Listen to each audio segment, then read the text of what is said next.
Good morning guys. स्वागत है हम आपके साथ फिर से एक नए वीडियो में, जहां पर आज हम आपके सामने लेकर आए हैं साइंस के कुछ महत्वपूर्ण क्वेश्चन। पिछली एक दिन से वीडियो नहीं जा पाई थी, इसके लिए क्षमा चाहते हैं, लेकिन आपका जो प्यार मिल रहा है वो बड़ा सराहनीय है कि आप लोग व्यूज़ ही नहीं आ रहे हमारे। तो चलिए कोई बात नहीं, लेकिन हम आपके साथ ऐसे ही डटे रहेंगे और आपके लिए क्वेश्चन लेके आते रहेंगे। तो चलिए आज फिर से हम लोग क्वेश्चन बैंक की शुरुआत करते हैं। और आज जो हम लेकर आए हैं आपके लिए क्वेश्चंस, वो काफ़ी अच्छे आपके लिए क्वेश्चंस हम लेकर आए हैं, साइंस के कुछ बेहतरीन क्वेश्चंस। तो चलिए एक-एक करके शुरू करते हैं। पहला क्वेश्चन आपकी स्क्रीन के ऊपर, what is mean by atomic number of an atom. ठीक है, एटॉमिक नंबर ऑफ एटम का मतलब क्या होता है? Total number of proton, total number of electron, both A and B या डी। बताइए। ये सिंपल सा क्वेश्चन है आपके समझ, धीरे धीरे हम सिंपल सिंपल फिर आगे जाके लेवल बढ़ाएंगे। बताइए। ठीक है, बताइए आप। ठीक है, अगर आप ऑप्शन नंबर क्या कर रहे हैं, ठीक है, तो कोई भी अगर अगर आपने बोले तो कोई भी अगर जो एटम होता है उस एटम के अंदर क्या होता है, एक न्यूक्लियस होता है। ठीक है, न्यूक्लियस होता है और जो इलेक्ट्रॉन्स होते हैं उसके चारों तरफ घूमते रहते हैं। ठीक है। तो किसी भी एटम का हम अगर ये बात की जाए तो ये मान लीजिए कोई एटम है, ठीक है, जेड मान लेते हैं।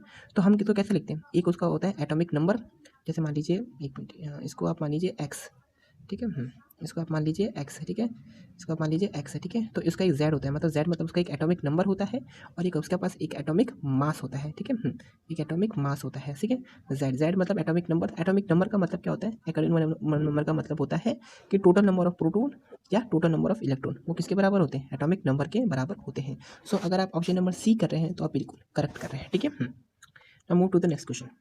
लिखा है the main function is to transfer oxygen to and from various tissue and organs. मतलब जो बेसिकली जो ऑक्सीजन है, मतलब हमारे शरीर के अंदर बहुत सारे टिश्यूज़ हैं। ठीक है, तो उन टिश्यूज़ की तरफ और ये अलग अलग ऑर्गन्स हैं। ठीक है, वहाँ तक ऑक्सीजन पहुँचाने का काम कौन करता है? ठीक है, एरिथ्रोसाइट, प्लेटलेट्स, प्लाज्मा या ल्यूकोसाइट्स। ठीक है, अब आप कोशिकाएं तो आपको पता ही होगी, अलग अलग कोशिकाएं होती हैं और उन कोशिकाएं से मिलकर हमारे क्या बनते हैं, अलग अलग ऑर्गन्स बनते हैं। जैसे लीवर हो गया, किडनी हो गया, ये सब अपने पास एक ऑर्गन्स है। और वो अलग अलग टिश्यू किससे मिलकर बने होते हैं, तो बहुत सारे जैसे सेल्स आपस में मिलते हैं तो वो टिश्यूज़ का फॉर्मेशन करते हैं। ठीक है, मस्कुलर टिश्यू होता है, कनेक्टिव टिश्यू होता है, नर्वस टिश्यू होता है, इस तरह से बहुत सारे होते हैं, जैसे एडिलोर, एडिपोस। ठीक है, तो ये सब टाइप ऑफ टिश्यू है।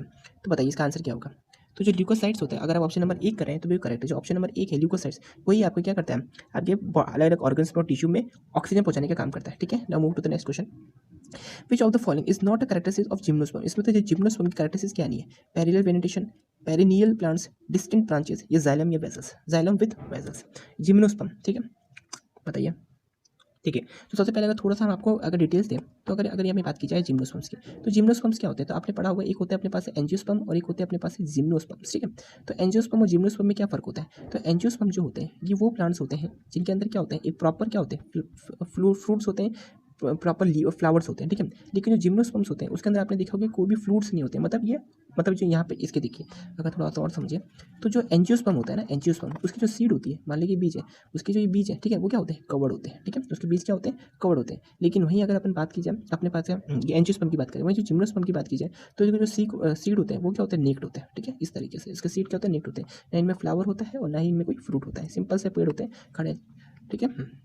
तो बताइए इसमें से कौन सा है जो इनकी कैरेक्टरिस्टिक्स नहीं है? तो अगर आप ऑप्शन नंबर डी कर रहे हैं, जाइलम और वेजल्स, ठीक है, जाइलम विद वेजल्स, तो आप ऑप्शन बिल्कुल करेक्ट है। तो option D is the right answer. ठीक है। ठीक है, who was the first scientist to discover electrons. ठीक है, तो इलेक्ट्रॉन की खोज किसने करी? तो सबको ही पता होगा, अल्बर्ट आइंस्टाइन, इसाक न्यूटन, जेसी बॉस या जे थॉमसन। बताइए, बहुत सिंपल सा क्वेश्चन है। ठीक है, तो इसका ऑप्शन होगा option number D, J Thomson. ठीक है, तो उन्होंने, आपको पता ही है जे थॉमसन ने कौन सा, तो उन्होंने अपने में केक पुडिंग मॉडल दिया था। ठीक है, जिसमें उन्होंने बोला था कि मान लीजिए ये पूरा वाटरमेलन है। ठीक है, और ये वाटरमेलन है बाहर का, और इसके अंदर जो ये पूरा रेड रेड है, ठीक है, ये पॉजिटिव चार्ज पार्टिकल्स है। ठीक है, और जो पॉजिटिव चार्ज है और जो इलेक्ट्रॉन्स है वो इसके अंदर थोड़े से ऐसे इमल्टेड है। ठीक है, ऐसे गोल गोल से इलेक्ट्रॉन्स है। ठीक है, ये इसी से जो डिस्कवरी आई थी वो किसकी आ गई थी, अपने पास इलेक्ट्रॉन की आ चुकी थी। ठीक है। Now move to the next part. ये लिखा है, which of the following is correct about the electromagnetic waves. ठीक है, इलेक्ट्रोमैग्नेटिक में क्या सही है? They require a solid medium to travel, they can travel through vacuum, electromagnetic waves can only travel through gases, none of the above. बताइए। ठीक है, इसके लिए आपको पहले पता होना चाहिए कि इलेक्ट्रोमैग्नेटिक वेव्स क्या होती है। ठीक है,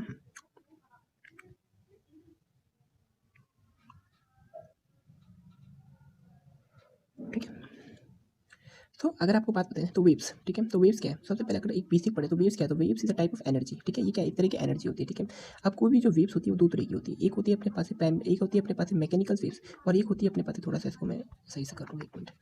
देखिए, ठीक है, थोड़ा सा इसको मैं साइड करता हूँ। ठीक है, अब यहाँ समझा देता हूँ आपको फटाफट। देखिए, अगर वेव्स है, ठीक है, तो ये वेव्स है। ठीक है, तो जो कोई भी वेव्स होती है वो अपने पास दो तरह की होती है। एक होती है अपने पास मैकेनिकल वेव्स और एक होती है अपने पास नॉन मैकेनिकल वेव्स। ठीक है, तो मैकेनिकल वेव्स वो वेव्स होती है जैसे साउंड वेव्स हो गए। ठीक है, तो साउंड साउंड वेव्स क्या होती है और नॉन मैकेनिकल वेव्स में आती है इलेक्ट्रोमैग्नेटिक वेव्स, ठीक है। तो साउंड वेव्स क्या होती है, तो साउंड वेव्स वो वेव्स होती है जिनको ना कोई आधार चाहिए किसके लिए, ट्रैवल करने के लिए, ठीक है। और जो इलेक्ट्रोमैग्नेटिक वेव्स होती है वो कैसी वेव्स होती है जिनमें कोई भी अपने पास में मीडियम नहीं होता, ठीक है।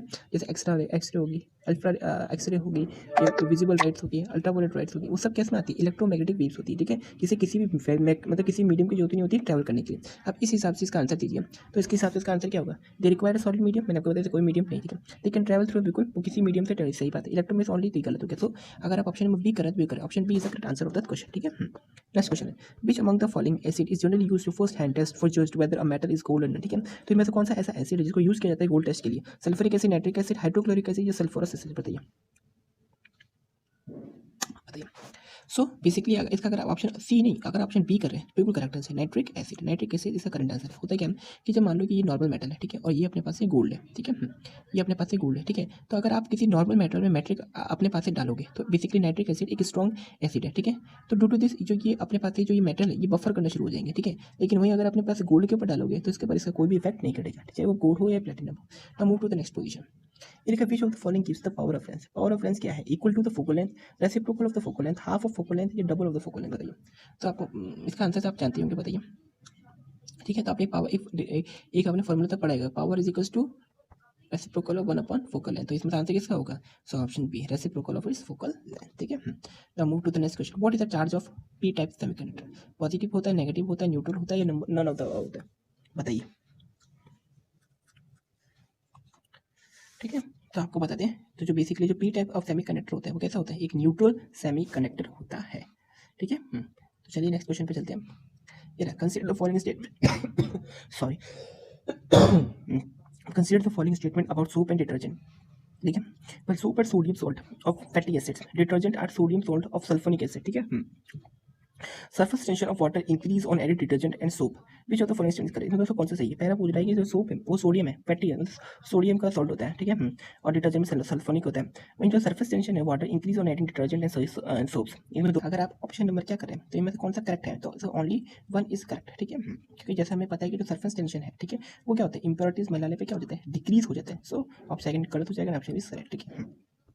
ये देखो, ये है कि silica gel is use as a transformer as a coolant to remove the moisture from air to decrease the, ठीक है। जो सिलिका जेल है वो जो ट्रांसफॉर्मर यूज की जाती है एज अ कूलेंट, वो किस लिए यूज की जाती है, to remove the moisture from air to decrease the dielectric strength of transmission oil. तो which of the following is correct, ठीक है। मतलब ऑप्शन 3 है, एज अ कूलेंट के तौर पर यूज की जाती है, या फिर आपके पास मॉइस्चर ऑफ एयर को रिमूव करने के लिए, या to decrease the dielectric strength of the transformer, बताइए मेरे को कौन सा सही है।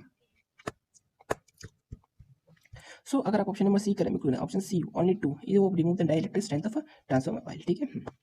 उसके बाद ये लिखा which of the following is a part of the classic physics. Classic physics का पार्ट कौन सा है, ऑप्टिक्स या thermodynamics, both A and B none. So very predictable answer है इसका, तो option C is correct answer, ठीक है। ऑप्शन सी अगर आप कर रहे हैं तो बिल्कुल सही है, ठीक है। Next move to the next question. ये लिखा है the acceleration due to gravity on any planet does not depend on which of the following, ठीक है। Radius of the planet, mass of the planet, density of the planet या mass of the object, बताइए। तो याद रखना, कोई भी अगर ग्रेविटी है तो रेडियस मास और डेंसिटी पर लाई करेगी, मास ऑफ द ऑब्जेक्ट पर से कोई भी सेंस नहीं है। सो ऑप्शन डी इज ये रॉन्ग, सही आंसर हो जाएगा इसका, मतलब ये उस पर डिपेंड नहीं करती, ठीक है। Move to the next question. ये लिखा है which of the following happens in oxidation reaction, कि ऑक्सीडेशन रिएक्शन में क्या होता है, electrons are gain, electrons are lose, protons are gain and protons are lost, ठीक है। तो जैसे कि हम जानते हैं कि ऑक्सीडेशन क्या मतलब, ऑक्सीडेशन क्या मतलब क्या होता है, addition of oxygen and removal of hydrogen, ठीक है। ये देखो, addition of oxygen and, sorry यहाँ से यार ये क्या है ये, सॉरी गाइस, ठीक है। तो ये होता है अपने पास है एडिशन ऑफ ऑक्सीजन और रिमूवल ऑफ हाइड्रोजन। इसके अलावा इसके साथ क्या होता है, इसमें होता है अपने पास रिमूवल ऑफ इलेक्ट्रॉन, ठीक है, रिमूवल ऑफ इलेक्ट्रॉन, ठीक है। साथ में क्या होता है इसके अंदर, रिमूवल ऑफ इलेक्ट्रॉन। सो आज ऑप्शन अगर बी कर रहे हैं तो बिल्कुल से इलेक्ट्रॉन्स का लॉस्ट होता है, ठीक है। नेक्स्ट है, लिखा which of the following are called थर्मोबाई, ठीक है, थर्मोबाइसाइड्स किसी नाम से, थर्मोबाइसाइड के नाम से किसे जानते हैं, डब्ल्यूबी, आरबीसी, प्लेटलेट, सीरम, बताइए। तो ऑप्शन सी इज करेक्ट, थर्मोबाइसाइड्स को थर्मोबाइसाइड्स के नाम से भी जाना जाता है। नेक्स्ट है, which of the following disease project Kavach is related, project Kavach is related malaria, dengue, AIDS या swine flu. So option C AIDS is correct answer of the question, ठीक है। सो ये थे कुछ क्वेश्चंस आपके लिए, होपफुली आपको पसंद आएगा। एक बात प्लीज मैं आपको कह देता हूँ कि प्लीज ज़्यादा से ज़्यादा इस वीडियो को करें शेयर और चैनल को करें सब्सक्राइब। हम बहुत आपके लिए अच्छे अच्छे क्वेश्चंस लेके आ रहे हैं। होपफुली वी लव यू यार, ठीक है। आपको ये सीरीज पसंद आ रही होगी, हमें प्लीज़ इतना सा सपोर्ट दिखाएं, हम आपको भी कमी होगी उसको हम दूर करेंगे। धन्यवाद।